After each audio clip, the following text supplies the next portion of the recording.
جب تک جیوں میں آقا کوئی غم نہ پاس آئے، جب تک جیوں میں آقا، جب تک جیوں میں آقا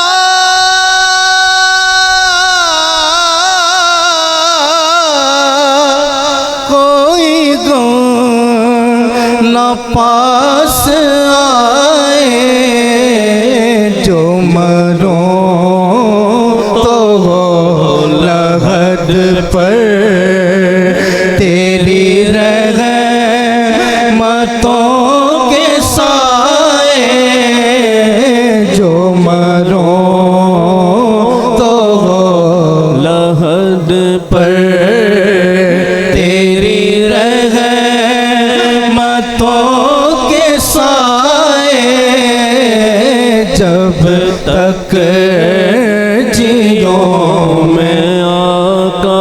اور میری زندگی کا مقصد ہو گئے کاش عشق اغم، میری زندگی کا مقصد ہو کاش عشق اغم، مجھے موت بھی جو آئے اسی جستجو میں آئے، مجھے موت بھی جو آئے اسی جستجو میں آئے، میں غلام پنجتن ہوں، نہ سمجھنا بے سہارا، میں ہوں غوث کا دیوانہ، دیوانہ میں ہوں غوث کا دیوانہ، کوئی ہاتھ تو لگائے، میں ہوں غوث کا دیوانہ، دیوانہ میں ہوں غوث کا دیوانہ، یہ آرزو دلی ہے کہ تیری بزم میں کسی دن یہ تیرا عبید آئے، یہ تیرا گدا بھی آئے، تجھے نعت بھی سنائے، یہ تیرا گدا بھی آئے، یہ تیرا گدا بھی آئے، تجھے نعت بھی سنائے، جب تک جیوں میں آقا کوئی غم نہ پاس آئے، جو مروں تو گو لغد پر تیری رحمتوں کے سائے، جب تک جیوں میں آقا۔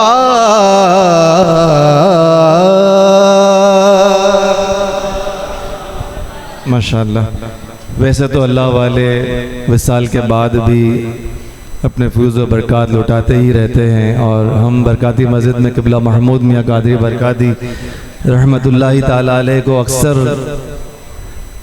اپنے پاس اپنے ساتھ محسوس کرتے ہی ہیں۔ آج انہی کی یاد میں، انہی کی آواز میں کچھ ملفوظات، کچھ شان غوث اعظم، کچھ شان ختم قادریہ سن لیتے ہیں۔ قبلہ محمود میاں قادری برکاتی رحمت اللہ تعالیٰ علیہ کی آواز میں ریکارڈڈ شدہ بیان چلایا جائے گا، پھر انشاءاللہ حضرت علامہ مولانا صغیر صاحب مدد اللہ بیان فرمائیں گے۔ الحمدللہ رب العالمین والعاقبۃ للمتقین والصلاۃ والسلام علی سید الانبیاء والمرسلین، اما بعد فاعوذ باللہ من الشیطان الرجیم، بسم اللہ الرحمن الرحیم۔ پڑھیے الصلاۃ والسلام علیک یا رسول اللہ وعلی آلک واصحابک یا حبیب اللہ، الصلاۃ والسلام علیک یا نبی اللہ آلک واصحابک یا نور اللہ، صلو علی الحبیب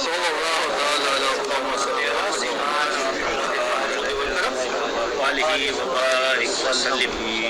فاذکرونی اذکرکم، تم میرا ذکر کرو میں تمہارا چرچا کروں گا۔ سبحان اللہ۔ میرا شکر ادا کرو، میری ناشکری مت کرو۔ پھر اللہ تعالیٰ ایمان والوں کو مخاطب ہو کر فرماتا ہے، یا ایھا الذین آمنوا استعینوا بالصبر والصلاۃ، کہ ایمان والو جب تم پر کوئی مصیبت آئے تو صبر کرو اور نماز قائم کرو۔ پھر اللہ تعالیٰ فرماتا ہے ان اللہ مع الصابرین، میں یعنی کہ اللہ کو فرما میں صبر کرنے والوں کے ساتھ ہوں۔ یہ اس کا ترجمہ کا مفہوم ہے۔ اب اللہ تبارک و تعالیٰ کیا فرماتا ہے کہ تم میرا ذکر کرو میں تمہارا چرچا کروں گا۔ ہم اللہ کا ذکر کرتے ہیں تو اللہ کیا کرتا ہے؟ ہمارا چرچا۔ کس طرح چرچا کرتا ہے کہ ہم نے اللہ کا ذکر کیا۔ اب اللہ کا ذکر یہی نہیں کہ ہم لائٹیں بند کریں اللہ اللہ اللہ کریں، یہی ذکر نہیں۔ اللہ کا ذکر نماز بھی اللہ کا ذکر ہے، درود پاک پڑھنا یہ بھی اللہ کا ذکر ہے، سنتوں پر عمل کرنا یہ بھی اللہ کا ذکر ہے، لنگر حسین لنگر مولا کھانا کھلانا یہ بھی اللہ کا ذکر ہے، ختم قادریہ شریف پڑھنا یہ بھی اللہ کا ذکر ہے، نیک کام کرنا یہ بھی اللہ کا ذکر ہے، آپ سونے کی دعا پڑھ لی یہ بھی اللہ کا ذکر ہے، آپ اٹھنے کی دعا پڑھ لی یہ بھی اللہ کا ذکر ہے، کھانا کھانے سے پہلے بسم اللہ شریف پڑھ لیا یہ بھی اللہ کا ذکر ہے، رزق حلال کما رہے ہیں یہ بھی اللہ کا ذکر ہے، رزق حلال کما کر اپنے بچوں پر خرچ کر رہے ہیں یہ بھی اللہ کا ذکر ہے، اگر سنت کے مطابق آپ بیت الخلاء میں جاتے ہیں تو یہ بھی ذکر ہے اللہ کا۔ تو اللہ کا ذکر جو بندہ کرتا ہے اٹھتے بیٹھتے سوتے جاگتے وہ اللہ اللہ کرتا رہتا ہے، یا رحمان و یا رحیم کہتا رہتا ہے، اللہ نے جس کو اپنے خاص بندے بنایا ان کا ذکر کرتا رہتا ہے۔ پھر اللہ تعالیٰ کیا فرما کرتا ہے؟ اس کا چرچا کرتا ہے۔ اس کا چرچا کیسے کرتا ہے اللہ تعالیٰ؟ اللہ تعالیٰ اس کا چرچا آسمانی فرشتوں کے سامنے کرتا ہے۔ اللہ تعالیٰ فرماتا ہے کہ فلاں بندہ جو کہ فلاں کا بیٹا ہے اس سے میں محبت کرتا ہوں، اس سے محبت کرو۔ وہ آسمانی فرشتے اس سے محبت کرتے ہیں، اس سے محبت کرتے ہیں۔ پھر وہ آسمانی فرشتے زمینی فرشتوں کو کہتے ہیں کہ اللہ تبارک و تعالیٰ اس بندے سے محبت کرتا ہے، ہم بھی محبت کرتے ہیں، تم بھی محبت کرو۔ زمینی فرشتے بھی اس بندے سے محبت کرتے ہیں۔ محبت کرنے کے بعد وہ زمینی فرشتے جو ہے لوگوں کے دلوں کے اندر اس کی محبت کو ڈال دیتے ہیں۔ سبحان اللہ۔ تو اس طرح اللہ تعالیٰ اس کا چرچا فرماتا ہے، آسمانی فرشتوں کے سامنے کرتا ہے، پھر آسمانی فرشتے زمینی فرشتوں کے سامنے، اور زمینی فرشتے جو لوگوں کے دلوں کے اندر اس شخص کی محبت کو ڈال دیتے ہیں۔ سبحان اللہ۔ تو اللہ تعالیٰ کیا تم میرا ذکر کرو میں تمہارا چرچا کروں گا، میرا شکر ادا کرو، میرا شکر ادا کرو، میری ناشکری مت کرو۔ تو پیارے بھائیو، ہم کتنے خوش نصیب ہیں، ہم کتنے خوش نصیب ہیں کہ اللہ تبارک و تعالیٰ کے فضل و کرم سے مسلمان گھرانوں میں پیدا ہوئے، مسلمان گھرانوں میں پیدا ہوئے۔ اگر کسی ہندو کے گھر میں پیدا ہو جاتے، کسی عیسائی کے گھر میں، یہودی کے گھر میں پیدا ہو جاتے تو ان کے مذہب پر ہم عمل کرتے ہے نا، بچپن سے تربیت ہی ملتی۔ لیکن اللہ کا کرم کہ ہم مسلمان گھرانوں میں پیدا ہوئے، ان گھرانوں میں پیدا ہوئے جہاں پر لنگریں کھاتے اور کھلاتے ہیں الحمدللہ. ہمارا یہ معمول ہے کہ لنگر کھاتے بھی ہیں اور لنگر کھلاتے بھی ہیں. یہ معمول ہے کہ لنگر کھلاتے بھی ہیں اور لنگر کھاتے بھی ہیں الحمدللہ. اور کرم بالائے کرم یہ ہوا ہمارے اوپر کہ ہم ان گھرانوں میں پیدا ہوئے جہاں اولیاء اللہ کی عزت اور احترام کی جاتی ہے. یہ بھی اللہ کا کرم ہے, یہ بھی اللہ کا کرم ہے.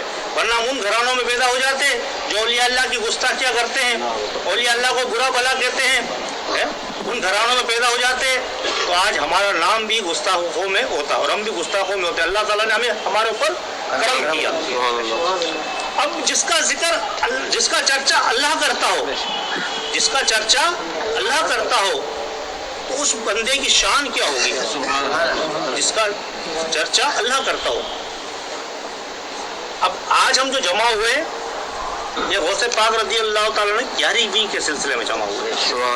اب ہم دیکھیں کہ ہمارے غوث پاک جن کو ہم غوث پاک کہتے ہیں ان کا مقام اللہ تعالیٰ کی بارگاہ میں کہ حضور غوث پاک رضی اللہ تعالیٰ عنہ جن کو ہم پکارتے ہیں مدد کے لیے اور مدد کے لیے آتے ہیں. حضور غوث پاک خود فرماتے ہیں میرا مرید مشرق میں ہو اور میں مغرب میں ہوں, میرا مرید مجھے پکارے تو مجھ پر لازم ہے, کیا ہے, لازم ہے کہ میں اس کی مدد کو پہنچوں. اب ایسے ولی کا ہم ذکر خیر کرنے کے لیے یہاں جمع ہوئے ہیں جس کا چرچا اللہ تبارک و تعالیٰ خود فرماتا ہے. محترم بھائیوں, اللہ تعالیٰ کا ہم جتنا بھی شکر ادا کریں کم ہے کہ اللہ تبارک و تعالیٰ نے ہمیں غوث پاک رضی اللہ تعالیٰ عنہ کو دامن کرم ہاتھ میں عطا فرمایا.